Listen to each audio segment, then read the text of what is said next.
5 August কারফিউতে যখন সারা দেশ উত্তাল, তখন কোথায় ছিলেন ডিবির সেই আলোচিত হারুন? এদিন সাবেক ডিবি প্রধান হারুন সহ ঊর্ধ্বতন সব কর্মকর্তারা সকালে চলে যান রাজধানীর সচিবালয়ের বিপরীতে আব্দুল গনি রোডের সেন্ট্রাল কমান্ড ও কন্ট্রোল ইউনিটে।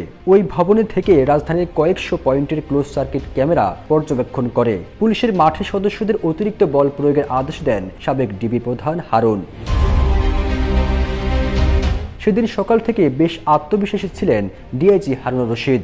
ঘন্টায় ঘন্টায় তিনি মাঠের পুলিশদের সাথে যোগাযোগ রাখছিলেন এবং মাঠের পুলিশ সদস্যদের বলছিলেন সোমবারই হবে বৈষম্য বিরোধী ছাত্র আন্দোলনের শেষ দিন, এরপরে দেশের সবকিছু হয়ে যাবে স্বাভাবিক।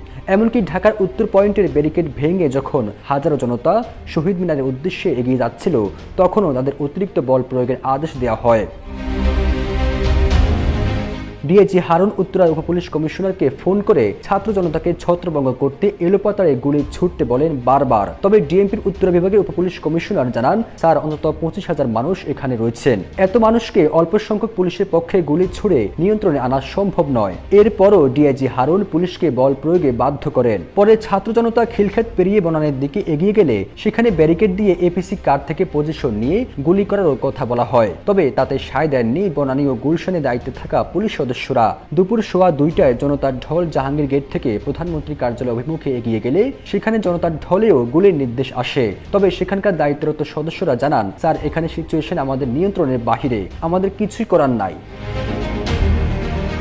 এদিন দুপুরে সেনাপ্রধান জাতির উদ্দেশ্যে ভাষণ দেবেন, এমন খবর ছড়িয়ে পড়লে আরও আত্মবিশ্বাসী হয়ে ওঠেন ডিআইজি হারুন। আব্দুল গনি রোডের সেন্ট্রাল কমান্ড ও কন্ট্রোল ইউনিটে থাকা অধস্তন পুলিশ সদস্যদের উদ্দেশ্যে হারুন রশিদ বলেন, এবার সেনাবাহিনী নিশ্চয়ই ব্যবস্থা নেবে, অ্যাকশনে যাবে, আর চিন্তার কোনো কারণ নেই। সে সময় অধস্তন কর্মকর্তারা বলেন, স্যার, আপনি মনে হয় বুঝতে পারছেন না, সেনাবাহিনী কোনোভাবেই বল প্রয়োগ করবে না, আমাদের সমীকরণে কোথাও কোনো ভুল হচ্ছে। ওই জুনিয়র কর্মকর্তাকে তখন ধমক দিয়ে সরিয়ে দেন হারুন।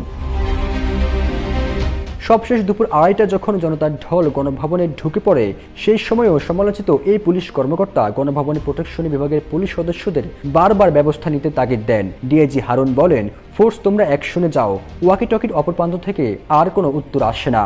এর মধ্যেই গণভবনে ঢুকে পড়ে জনতা। ক্লোজ সার্কিট ক্যামেরাতে এমন দৃশ্য দেখে দাঁড়ানো অবস্থা থেকে ধপাস করে চেয়ারে পড়ে যান আলোচিত ডিবির সাবেক প্রধান হারুন। তিনি এরপর দীর্ঘ সময় আর কোনো কথা বলেননি।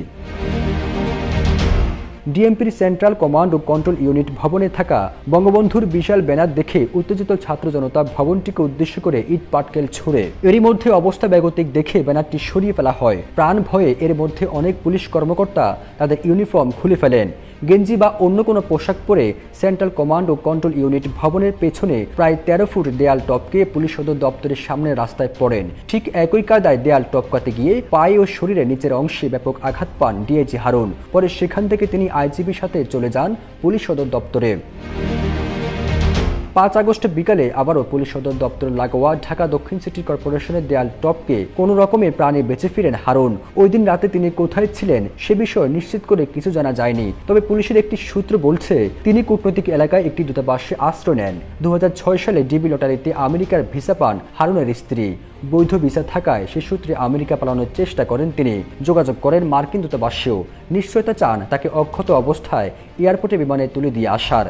তবে কূটনৈতিক সূত্র জানায়, তার প্রস্তাব নাকচ করে দেয় দূতাবাস। পরে সেখান থেকে তিনি ফিরে আসেন। এরপর বিকালে সোয়াটের একটি গাড়ি তাকে মিরপুরে একটি জায়গায় দিয়ে আসে। সেখানে কিছু ব্যক্তির সাথে আলাপ করে বিদেশে পালানোর চেষ্টা করেন হারুন। গাড়িতে করে পৌঁছে যান এয়ারপোর্টে। তবে এয়ারপোর্ট টার্মিনালে প্রবেশের আগে ছাত্র জনতা তাকে দেখে ফেলে। এরপর মারধরের শিকার হন। গুরুতর আহত অবস্থা তাকে সেখান থেকে নিয়ে যাওয়া হয় রাজধানীর একটি বিশেষায়িত হাসপাতালে। সবশেষ খবর পাওয়া পর্যন্ত হারুন সেখানেই চিকিৎসাধীন অবস্থায় রয়েছেন। 2011 সালের জুলাইয়ে জাতীয় সংসদের সামনে এক মিছিলে বিএনপি নেতা জয়নাল আবেদিন ফারুককে মারধর করে প্রথম আলোচনায় আসা হারুন এখন টক অব দ্য কান্ট্রি।